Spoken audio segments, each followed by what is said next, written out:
Right.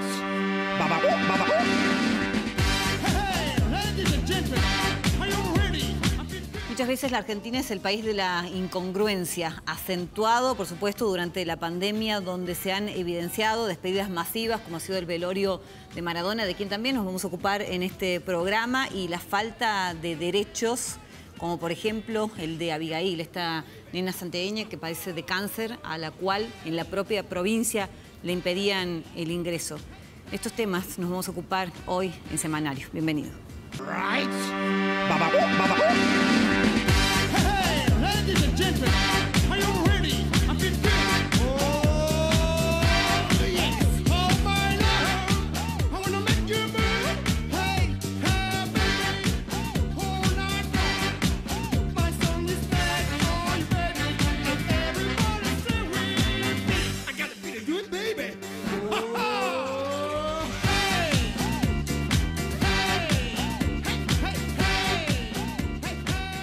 Qué semana particular que nos ha tocado vivir, atravesada justamente por la muerte de un astro, de un ídolo de fútbol, como es Diego Armando Maradona. Ha provocado una conmoción a nivel mundial y que trajo aparejada también algunas decisiones, como por ejemplo un velatorio masivo, en un momento inoportuno, en un tiempo de pandemia y sobre todo contrastando con otros derechos que no han podido evidenciarse, que no se han cumplido como debieran ser, por su caso, y para ponerle un nombre, la situación que le ha tocado atravesar, nada más y nada menos que la santiagueña Abigail. Ya estamos con Edgardo Moreno, quien es periodista político, que también nos va a dar su mirada acerca de lo que viene sucediendo. Te saludo, Edgardo, y te pregunto también si hay una sensación de falta de justicia, ¿no?, derivada del accionar justamente de los gobernantes. Hola, ¿qué tal?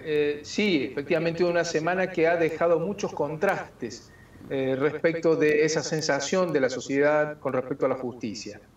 El hecho profundamente conmocionante de la muerte de Maradona y sobre todo luego esto que intentó hacer el gobierno, la apropiación política del velatorio de Maradona, que terminó con un resultado bochornoso realmente, que fueron los incidentes y el desborde absoluto dentro de la misma Casa Rosada.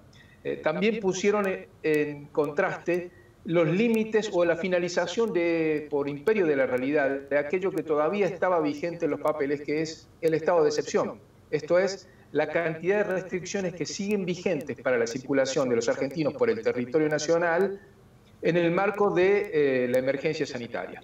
Prácticamente lo que ocurrió en el velatorio de Maradona, los incidentes, el bochorno que hubo ahí dentro de la Casa Rosada, le han vaciado de toda legitimidad al Estado para pedirle un mayor esfuerzo a la sociedad frente a lo que se avecina al final de año, a la fiesta de fin de año, algún tipo de legitimidad y obediencia a las medidas todavía vigentes de distanciamiento sanitario y de respeto a las normas. Ya esto había comenzado a evidenciarse antes de la muerte de Diego Maradona, con un caso que impactó, como mencionabas, el de Abigail Jiménez, donde claramente quedó ese nombre de la pequeña de 12 años enferma de cáncer que tuvo que ser trasladada en brazos por su padre por una disposición de la Policía Caminera en Santiago del Estero, a las órdenes del gobernador Gerardo Zamora. Quedó en evidencia que el nombre de Abigail es uno más de los que se han sumado a los nombres de las víctimas comunes, prácticamente anónimas, que luego recién adquieren un nombre propio del estado de excepción. Ha ocurrido con Abigail Jiménez, ha ocurrido con Mauro Ledesma en Formosa, que se ahogó tratando de cruzar a nado el río Bermejo para volver a ingresar a su provincia. Ocurrió en Córdoba con los casos de Valentino Blas Correas y el caso de Solange Muse, que no pudo despedirse de su padre en los tramos finales de su vida, también por los controles sanitarios, por las restricciones en la circulación. Ha ocurrido con el caso de Facundo Astudillo Castro en la provincia de Buenos Aires, que es un desaparecido, una víctima de la policía bonaerense, o de Luis Espinosa de la policía tucumana que gobierna Juan Mansur. En fin, los nombres de lo que ha sido la excepcionalidad tan grave que se dispuso para la Argentina en el contexto de la pandemia. Y mientras tanto, esto contrasta con aquello que las autoridades hacen o siguen haciendo o pretenden hacer con la justicia en un andarivel paralelo, más vinculado a los intereses del poder, a sus conveniencias, diríamos, para decirlo en palabras más concretas y crudas en la búsqueda de impunidad para casos de corrupción. Bueno, y En ese contexto sí, se particularmente inscribe, de lo que ha pasado o de la decisión que estaría tomando la Cámara de Casación Penal, ¿no? De dar por anulado los testimonios de todos aquellos que han atestiguado en el caso del Cuaderno de las Coimas, por llamarle de alguna manera a esa causa, y que lo han hecho como arrepentidos. claro, está la intención por parte de aquellos que son acusados de una asociación ilícita en la causa de los Cuadernos de las Coimas, como se la conoce popularmente, la intención de que se caiga toda esa causa declarando la inconstitucionalidad de las declaraciones de los arrepentidos. Algo muy curioso, el fiscal de la Cámara de Casación, Raúl Ple, lo que ha planteado es que la inconstitucionalidad en esa causa no la están pidiendo los arrepentidos, no la están pidiendo aquellos que dijeron efectivamente yo pagué una coima para obtener tal o cual obra o para obtener tal o cual favor del Estado. La están pidiendo los acusados. Sería muy grave que la Cámara de Casación haga lugar a ese pedido para que se caiga esa investigación que reveló una trama de corrupción probablemente la más grave en los años recientes del país. Y es muy interesante el caso del fiscal Ple, porque sin acusación no hay condena. Si el fiscal no puede acusar a alguien de un delito, no va a haber condena nunca para los delitos. Y esto trae a colación lo que está ocurriendo en la embestida del oficialismo contra el Ministerio Público Fiscal. En la cabeza del Ministerio Público Fiscal, toda la organización de los fiscales federales, está el Procurador General de la Nación. Hay una decisión del oficialismo de avanzar cambiando las normas de designación del Procurador General. Hasta el momento se lo elige con los 2/3 de los votos del Senado Nacional, es decir, una mayoría agravada, una mayoría calificada que obliga al oficialismo a hablar, a dialogar, a consensuar con la oposición. Como el candidato del oficialismo, el juez Daniel Rafecas, no obtiene los 2/3, el oficialismo ha decidido directamente cambiar el modo de elección, el modo de designación, y quiere que se elija con mayoría absoluta. Una mayoría que obviamente tiene en este momento en el Senado Nacional.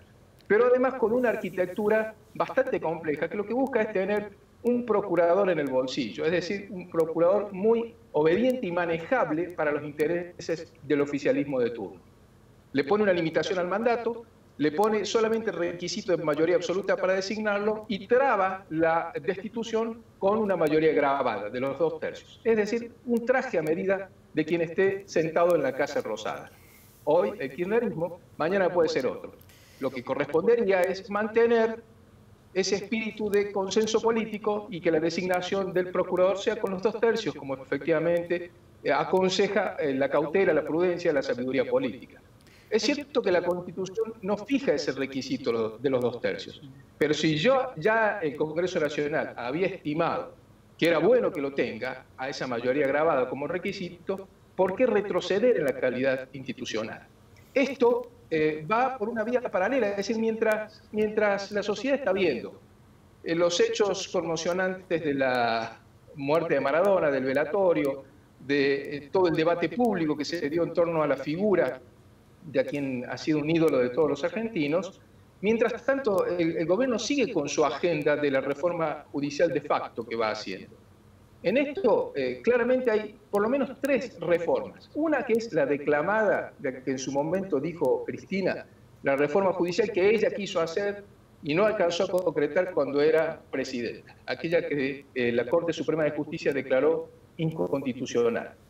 La segunda reforma judicial es el proyecto que está presentado, lo que llaman el proyecto de la ministra Lozardo, que está presentado en el Congreso, que ya pasó por el Senado, fue aprobado y está en diputados ahí esperando que el oficialismo consiga el número.